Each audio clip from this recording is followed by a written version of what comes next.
नमस्कार, सिने जगत की खबरों में आपका स्वागत है।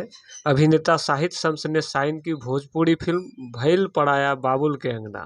शोभा फिल्म वर्ल्ड के बैनर तले बन रही भोजपुरी फिल्म भइल पड़ाया बाबुल के अंगना की शूटिंग सितंबर में की जाएगी। फिल्म की निर्मात्री शोभा देवी हैं। वहीं इस फिल्म को निर्देशित करेंगे मिथिलेश अविनाश।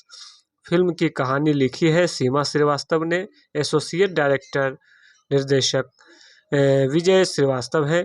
ये फिल्म की कहानी पारिवारिक फिल्म होगी, जो कि आप इसे पूरे परिवार के साथ देख पाएंगे।